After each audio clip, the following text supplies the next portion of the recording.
maravilhoso amor que Jesus entregou por enviar seu Filho amado para se pregar nosso lugar.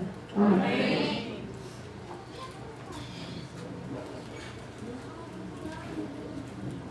Bom dia. Bom dia. Bom vê-los ou revê-los. Eu já vim aqui umas 2 vezes. Terceira agora. Para mim é sempre um prazer quando alguém me chama para repartir o pão. Eu me sinto privilegiado. Frequento a igreja da Terra Firme 3, me chamo Renato. E quero dizer para os irmãos que é uma satisfação estar aqui. Eu não sei se é coincidência, mas toda vez que eu venho tem almoço. Mas que coincidência boa, né? Como é? Amém, graças a Deus. Olha, Jesus, ele levava muito em consideração isso, entendeu? O comer junto. Queridos, é o seguinte, é muito gratificante amanhecermos um dia na presença de Deus. Desde as primeiras horas, desde a sexta-feira até o dia de hoje, o dia todo, nós temos a agenda lotada, né? Desde as primeiras horas do sábado, da sexta-feira, até os últimos momentos do sábado, estamos ali na presença, dando estudo bíblico, citando, reunindo, orando, cantando. Quem dera se Deus voltasse nesse momento, né? Eu quero dizer para vocês que o título do meu sermão hoje é Deus resolve, Jesus resolve. Nós já falamos isso ali na classe, na unidade ali. E eu quero compartilhar com vocês hoje isso. Jesus resolve. Amém? Amém. Aprendemos na lição que a temática de tudo é que temos que viver sobre a fé. Temos que ter fé, sempre fé. A fé é que envolve, movimenta tudo. E eu gostaria de ler 2 textos, irmãos. Vou contar 2 histórias.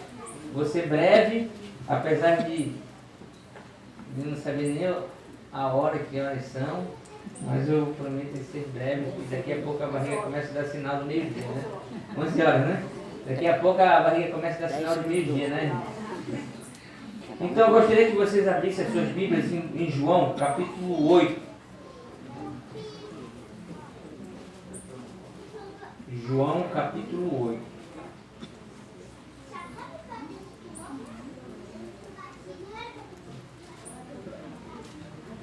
Amém?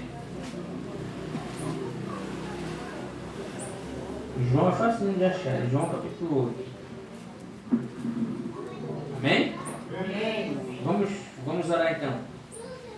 Te agradecemos, Senhor, por mais um dia que aqui estamos, Senhor, para repartir o teu pão. Seja a nossa voz, Senhor. E neste momento eu posso ser um instrumento teu, usado. Que o teu Espírito se faça presente em nosso meio. E façamos que leiamos e entendamos tudo o que tem aqui contido nesse livro. É tudo que eu te peço, em nome de Jesus te agradeço. Amém. Amém. Em negrito está escrito assim, ó, a mulher adúltera, não é isso? Né? Agora só o seguinte, eu gostaria que os irmãos lessem só o versículo 5, porque os irmãos já conhecem a história dessa mulher, né? Versículo 5 diz assim: e na lei nos mandou Moisés que tais mulheres sejam apedrejadas. Tu, pois, que dizes? Olha só. A pergunta é, tu, pois, o que dizes? Aqui no capítulo 8 de João, vem contando a história de uma mulher adúltera. Uma mulher adúltera. Que ela foi pega em flagrante adultério. E a lei capital, naquele tempo, dizia que tais mulheres deveriam ser mortas, apedrejadas. E como não podia ser o contrário das leis civis, do pecado capital daquele momento, aquela mulher foi pega em flagrante adultério. E agora aquela mulher vai ter que ser apedrejada. É isso? Existia uma lei naquela época. Se você for ler aqui os primeiros capítulos, os primeiros versículos, você vai ver que essa lei de Moisés, né? Que diz que a lei de Moisés diz que tais mulheres deveriam ser mortas. Não é isso? Me diga uma coisa, eu faço uma pergunta aqui para vocês hoje. Aquela mulher não sabia que existia uma lei? Sabia ou não sabia? Sabia. Mas quando nós lemos a história dessa mulher adúltera, que ela foi pega em flagrante adultério, e agora nós começamos a viver aquela história, a olhar, a entrar naquela história, e nós vemos assim, aquela mulher seminua, sendo arrastada por um grupo de pessoas pela rua. Naquele tempo, a nudez exposta era vergonhoso demais. E não diz aqui que a mulher estava nua, mas nós imaginamos que talvez ela estivesse seminua. Agora ela vai sendo conduzida para fora da cidade para ser apedrejada. Mas alguém teve a brilhante ideia de, antes de levar esta mulher para fora dos muros da cidade para ser apedrejada, levar primeiro aonde? Ao templo onde Jesus estava ensinando para ele. E agora eles chegam lá, vamos ver de novo a história aqui, no versículo 5. E na lei nos mandou Moisés que tais mulheres sejam apedrejadas, tu, pois, que dizes? Essa mulher estava sendo conduzida à sua morte. Era inevitável isso. Ela tinha sido pega em flagrante adultério e tal lei dizia que deveria ser morta. O que aquela mulher estava vendo era o reflexo dos seus atos. Nós falamos ali sobre escolhas, né? E a Bíblia nos apresenta as escolhas que devemos fazer e que não devemos fazer, né? A Bíblia ela não se mostra indiferente com acerca disso, de tais escolhas. E aquela mulher estava vivendo o reflexo do seu pecado, porque a palavra de Deus diz que o salário do pecado é o quê?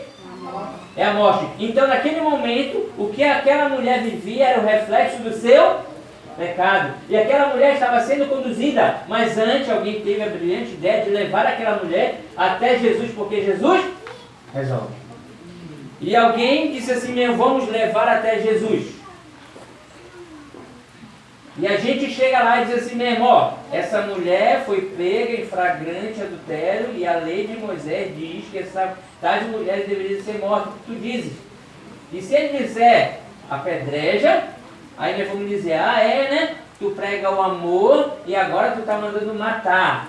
E se ele disser assim, não apedreja, nós vamos apedrejar porque ele está indo de contra a lei de Moisés. E naquele tempo, transgredir a lei de Moisés era uma blasfêmia que decorreria a morte. Então alguém pensou, vamos matar 2 pessoas hoje. E agora eu consigo imaginar, eu procuro imaginar talvez, aqueles homens ajuntando pedras, né? Agora em vez de 1, vão matar 2. Aí alguém deve ter visto aquele furdunço, aquelas pessoas, aquele numerado de gente, e alguém pergunta, o que é aquilo? Ah, a mulher foi pega em adultério, agora vamos apedrejar. Aí talvez eu vou lá, mas agora não é mais uma, é 2. E se você for acompanhar aqui, ó, diz assim no versículo 2, de madrugada voltou novamente para o templo, e todo o povo ia ter com ele, e assentando os ensinava. Amém? Jesus estava onde?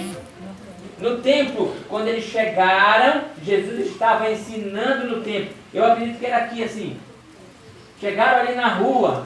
Talvez chamaram Jesus e disseram, olha Jesus, essa mulher foi pega em flagrante adultério. E a lei de Moisés diz que tais mulheres deveriam ser mortas. E tu, o que dizes? Acredito eu que Jesus abaixou-se, começou a escrever. E alguém deve ter dito, e aí Jesus? O que tu vai dizer? Jesus escrevendo. E aí Jesus, vamos lá. De repente Jesus ele se endireita e olha para a multidão e fala assim mesmo, Quem dentre vós estiver sem pecado, que atire a primeira pedra. Aí vamos voltar um pouquinho, né? Essa mulher, ela foi pega em flagrante adultério com um homem. Sim? Porque para ser adultério tinha que ter um homem, tinha que ter uma pessoa. E cadê o homem? Cadê o homem da história? Alguém pergunta, cadê o homem? Era crime também para o homem? Não sei. Mas eu sei que o homem não está presente. Talvez o homem, quando viu as pessoas chegar, talvez pulou e correu e fugiu. Porque é muitas vezes isso que acontece. As nossas amizades nos induzem a fazer as coisas erradas e na hora do perigo, o que é que elas fazem? Fogem. Está vendo? As nossas supostas amizades, supostos amigos, nos induzem a fazer as coisas erradas e quando a situação fica ruim, o que é que eles fazem? Fogem. Eu estava dando estudo bíblico com o senhor semana atrasada, e no pequeno grupo, e ele contou uma história que um dia ele era muito fã de futebol. Ele já está idoso, não joga mais futebol. E numa vez ele sentou-se para almoçar, o prato na mesa. Quando ele vai para almoçar, alguém bate na porta e a mulher disse, olha, não vai abrir que é inimigo. Ela já sabia que ia convidar ele para brincar bola. E ele resolveu aí, não tinha comido nada ainda.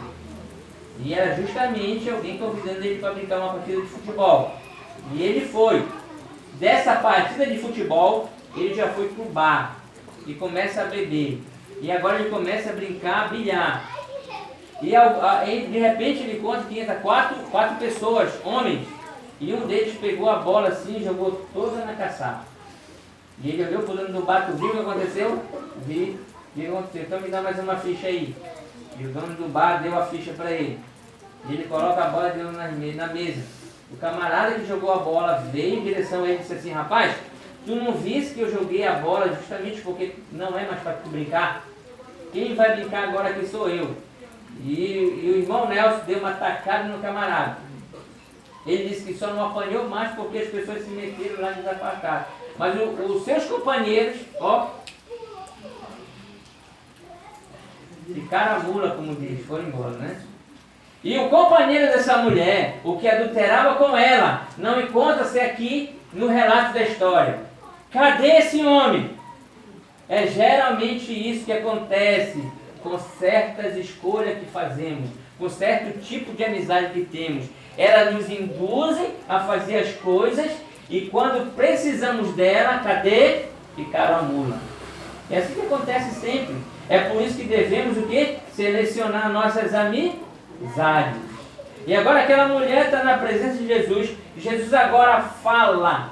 Quem dentre vós estiver sem pecado, que atire a primeira pedra. Preste atenção que a testemunha ocular naquele tempo era de vital importância. Tinha que ser mais de uma pessoa que tinha que dar o flagrante adultério. E diz na lei, naquele período, que aquela testemunha ocular, as primeiras pessoas que viram, seriam elas que iam dar a primeira pedrada. Talvez o homem que estava adulterando com ela, talvez era um deles que estava segurando uma das pedras. Talvez ele fosse uma das testemunhas oculares. E agora Jesus olha para aquela multidão e diz, quem dentre vós estiver sem pecado, que dê a primeira pedrada.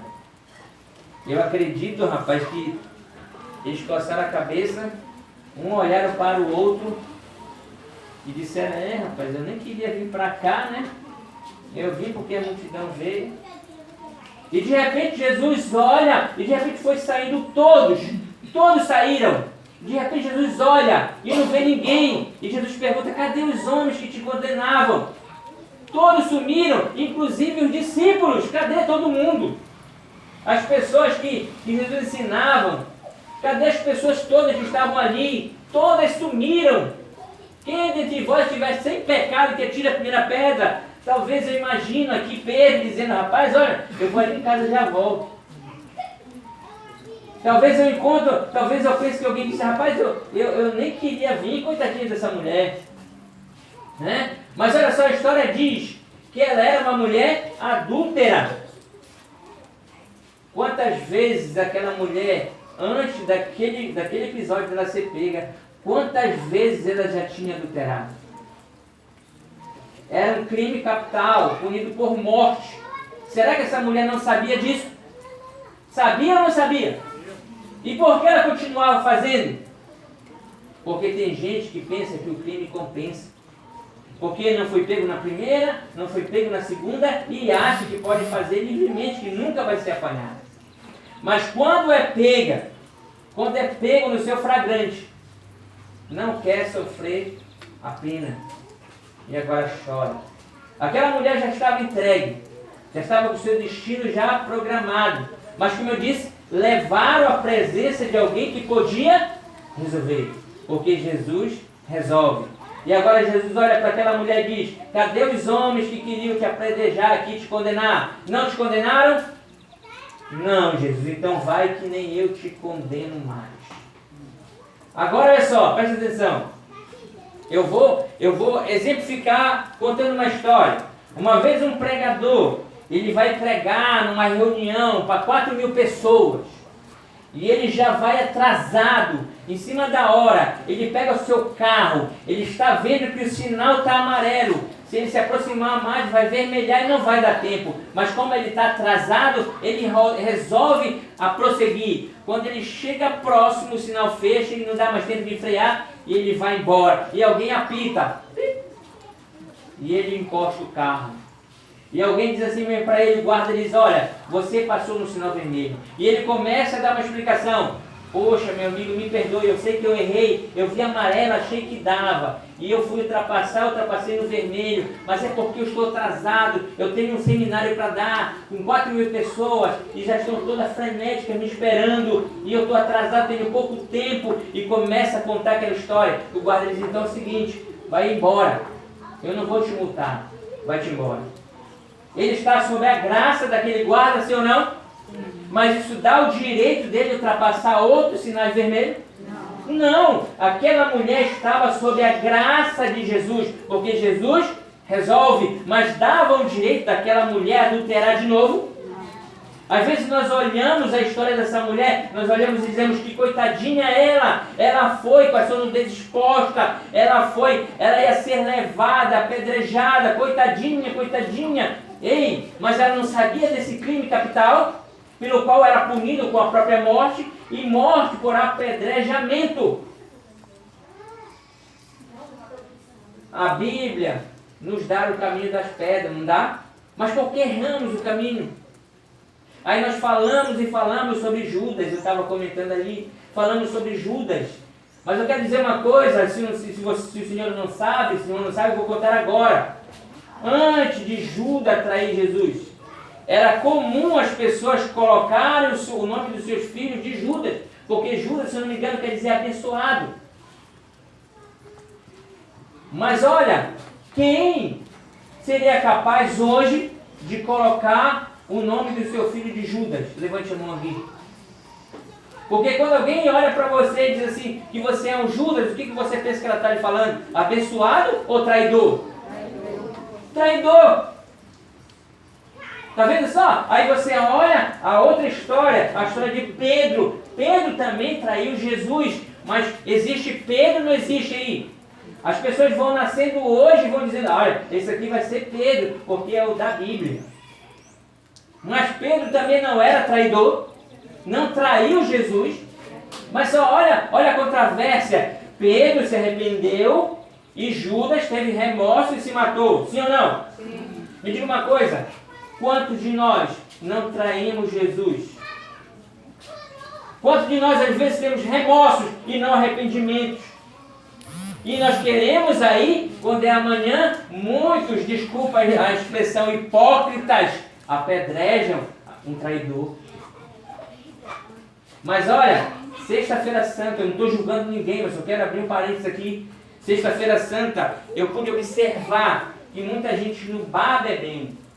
E eu dizendo para todos naquele momento, esse é o período mais importante da história da humanidade. Amém? Amém. Mais de qualquer outro. Simbolizava a morte de Cristo. Cristo resolve. Sabe? Eu não sei se essa história aqui, ela tem alguma coisa a ver com a tua vida. Mas, nós estamos falando de uma mulher adúltera. Eu não traio meu esposo, eu não traio minha esposa. Mas é só isso que é adultério? E sabe, quando pensamos que nós somos apanhados, imaginamos que o adultério compensa. Que o crime compensa. E fazemos, e fazemos, e fazemos, até o dia que somos pegos em flagrante adultério. Aí não queremos ser um reflexo da nossa própria história. Olha só. Aquela mulher estava vivendo o reflexo do seu pecado, da sua história. Talvez foi várias vezes que ela tenha adulterado. Talvez várias vezes com o mesmo homem. Talvez muita gente daquele grupo que estava para apedrejar já tinha adulterado também com ela.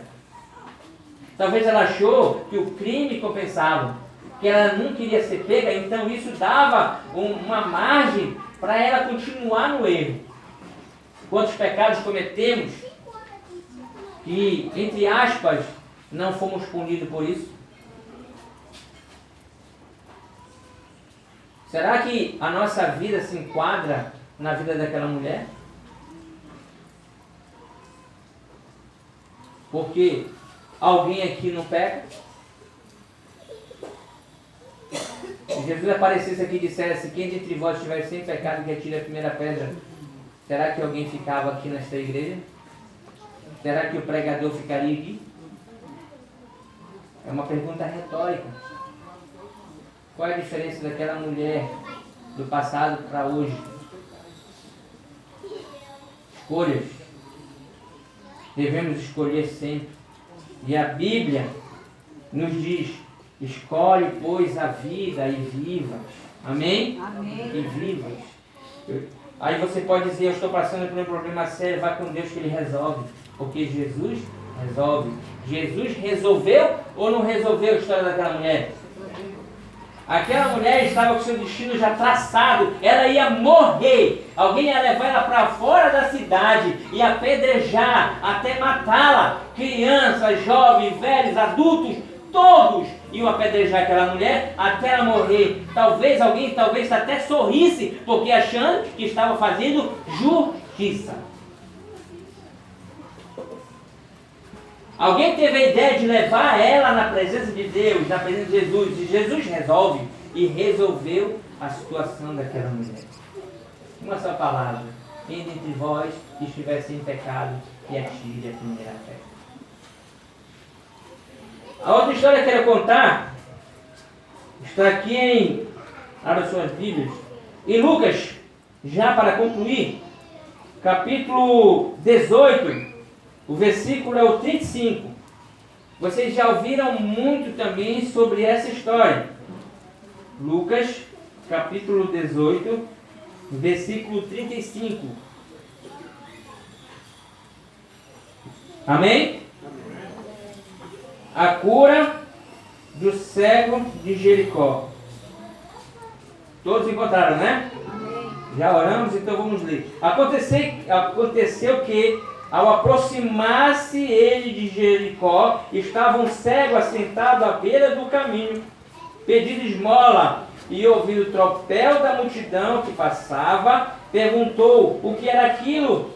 Anunciaram-lhe que passava Jesus, o Nazareno. Então ele clamou: Jesus, filho de Davi, tem compaixão de mim. Amém? Amém. A história começa dizendo assim, que tinha um cego sentado à beira do caminho. Sim ou não? Sim. E de repente ele ouve o tropel de muitas pessoas andando. E ele, por ser cego, não sabia o que estava acontecendo. E ele pergunta: o que é isso aí? Quem vem lá? Alguém disse: Jesus o Nazareno. E de repente, quando ele observa que é Jesus o Nazareno, ele começa a gritar. Eu acredito que aquele homem já sabia a história de Jesus o Nazareno. Eu acredito que esse homem já conhecia a história daquela mulher adúltera. Eu acredito que esse homem já conhecia a história de Lázaro. Eu acredito que esse homem já tinha ouvido a história que Jesus curara um coxo um deficiente visual, eu acredito que este homem já tinha fé em Cristo Jesus. E acredito também que ele acreditava que Jesus resolvia. E agora ele sentado ali, à beira do caminho, na entrada, diria eu, de Jericó. Quando Jesus vem se aproximando com a sua comitiva, era muita gente com ele. E agora aquele homem cego, ele começa a gritar: Jesus, filho de Davi, tem compaixão de mim. E alguém chega para ele assim e diz assim: meu irmão, cale-se, não adianta tu gritar, que ele não vai te ouvir. Ele não vai te ouvir. Agora vamos imaginar a situação daquele homem, daquele cego. Meu amigo, a pessoa por si só, cego, já é difícil de viver, sim ou não? Qual é o cego que não quer ver? A sua limitação, a cegueira, lhe causa muitos problemas e transtorno para a sua vida. Agora imagina a pessoa ser cego e ser ainda mendigo. Já pensou? A pessoa que tem uma deficiência visual não poder contemplar a luz do dia, não poder contemplar a natureza, ouvir o cantar do passarinho, mas não poder ver aquele passarinho, ou ver aquelas coisas belas que existem na vida, e ainda assim mendigo, não tem uma casa para morar, uma cama para dormir, o alimento nas horas certas.